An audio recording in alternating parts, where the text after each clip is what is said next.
past week and a half, truck drivers in Canada have been protesting the COVID-19 vaccine mandate for cross-border truck drivers. Mike Kucharski, thank you so much for joining me today. I first want to kick us off just by getting your thoughts on these protests and what you expect to happen over the next couple of days. Samantha, thank you for having me on your show again. So yeah, what's happening at the border is called the Freedom Convoy 2022. It's Canadian truckers protesting to mandate freedom. It's heartbreaking what was happening in Canada. All the truckers are protesting are family people.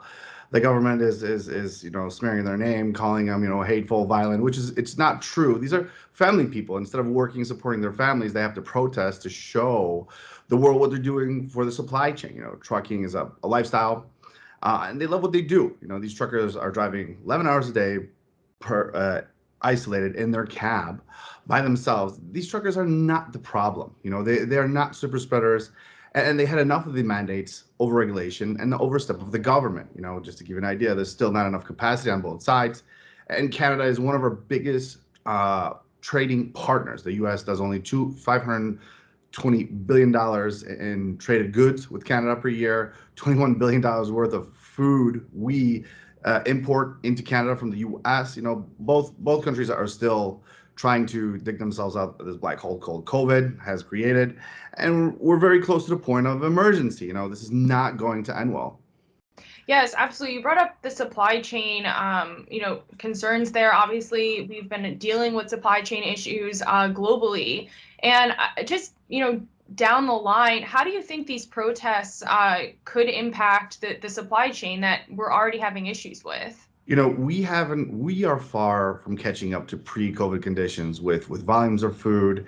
Uh, it's only going to leave more shelves empty and cause skyrocketing inflation that gets passed down to the end user, the American people and the Canadians. That's what's going to happen.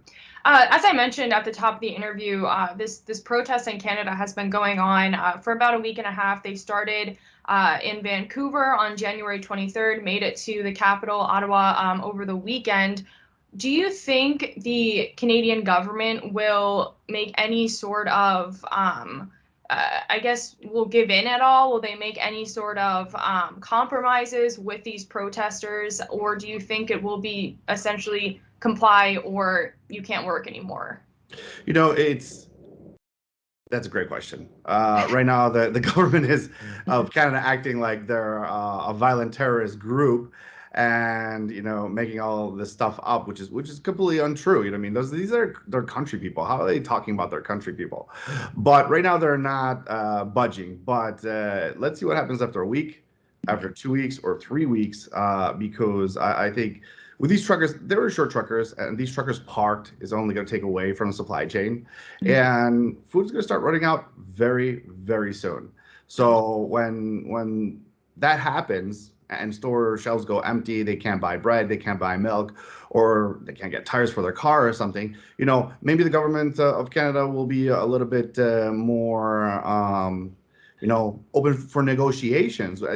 They should be negotiating with them right now to get this over with, not doing this standoff. I don't understand what's happening over there.